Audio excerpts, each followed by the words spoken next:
गाईच्या दुधापासून लावलेलं हे दही तुम्ही बघू शकतात किती घट्ट आणि मलाईदार बनलं आहे. अजिबात यामध्ये कुठेही पाणी राहिलं नाही.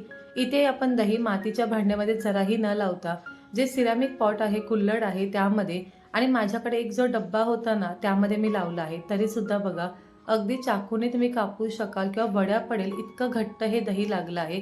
यामध्ये कुठेही आपण मिल्क पावडरचा वापर केला नाही तरीसुद्धा मस्त घट्ट आणि मलाईदार हे दही लागलं आहे. तर इतकं घट्ट दही घरी कसं लावायचं यासाठी व्हिडिओ शेवटपर्यंत नक्की बघा.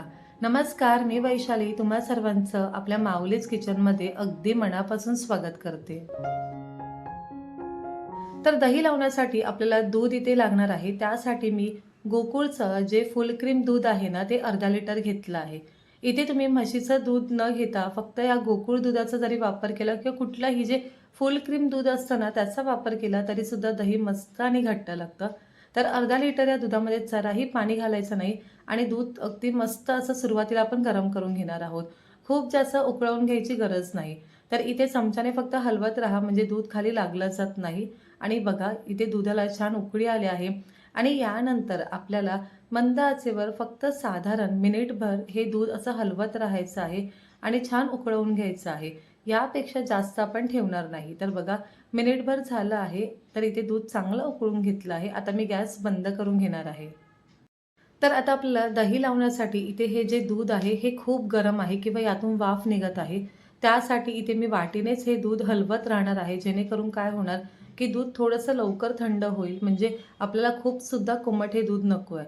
आणि बघा अशा पद्धतीने तुम्ही हलवत राहता तेव्हा दूध छान फेसाळ होतं आणि असं फेस आलेल्या दुधामध्ये जेव्हा आपण विरजण घालतो ना तेव्हा आपलं दही हे छान घट्ट आणि मलाईदार होतं. त्यामुळे शक्यतो अशा पद्धतीमध्ये हलवत राहायचं आणि छान फेसाळ दूध करून घ्यायचं. आता ज्या भांड्यामध्ये तुम्हाला दही लावायचं आहे किंवा ज्या भांड्यात दही जमवायचं आहे त्यासाठी सुरुवातीला त्यामध्ये आपण थोडंसं विरजण घालून घेणार आहोत आणि छान पसरवून घ्यायचं संपूर्ण भांड्यामध्ये. आता विरजण म्हणजे काय तर दही लावण्यासाठी आधीच्या दहीमधलं थोडंसं दही आपण बाजूला काढून ठेवतो त्याला विरजण बोलतात. तर बघा अशा पद्धतीने छान फेटून घ्यायचं आणि सर्व बाजूने भांड्याला लावून घ्यायचं. इथे हा जो माझा डब्बा आहे हा बाहेरून प्लास्टिक आहे आणि आतून स्टीलचा आहे.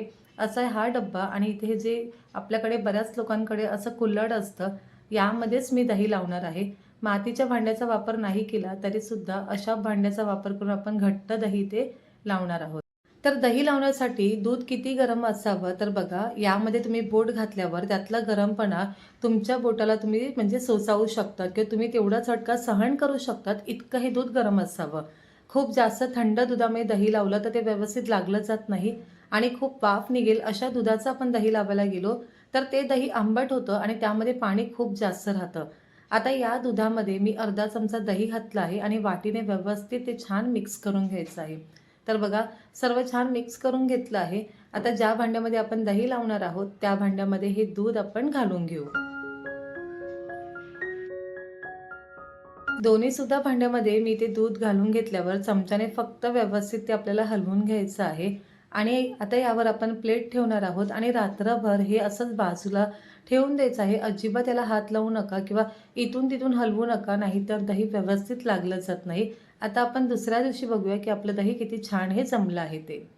तर दुसऱ्या दिवशी दही छान लागल्यानंतर मी हे दोन्ही सुद्धा भांडी फ्रीजमध्ये ठेवली होती साधारण 2 ते 3 तासासाठी छान सेट करायला आणि त्यानंतर दही बघा किती मस्त आणि घट्ट हे लागलं आहे. अगदी मलाईदार दही लागलं आहे. भांडं उलटं केलं तरीसुद्धा दही खाली पडत नाही किंवा यामध्ये जराही पाणी राहिलं नाही. तर अशा पद्धतीमध्ये तुम्ही सुद्धा दही लावू शकतात. इथे आपण गाईच्याच दुधाचा म्हणजे फक्त फुल क्रीम दुधाचा वापर करून घट्ट असे दही लावलं आहे. अजिबात मिल्क पावडर न घालता आणि बघा वड्या पडेल इतकं घट्ट हे दही लागलं आहे. तर दही आंबट होऊ नये त्यासाठी फक्त 2 गोष्टीची काळजी घ्या. एकतर खूप वाफ येतं अशा दुधामध्ये दही लावू नका आणि जेव्हा तुम्ही दही घेतात ना तेव्हा नेहमी ते बाजूने घ्यायचं म्हणजे दही अजिबात हे आंबट राहत नाही. फ्रीजमध्ये 7 ते 8 दिवस अगदी छान राहतं. तर बघा वड्या पडेल इतकं घट्ट आपलं हे दही लागलं आहे.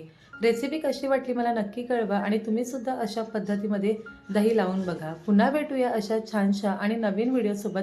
तोपर्यंत स्वादिष्ट खा आणि आस्वाद मिळवा. चॅनलला सबस्क्राईब केलं नसेल तर नक्की करा आणि बाजूच्या बेल आयकॉनला सुद्धा क्लिक करा. धन्यवाद.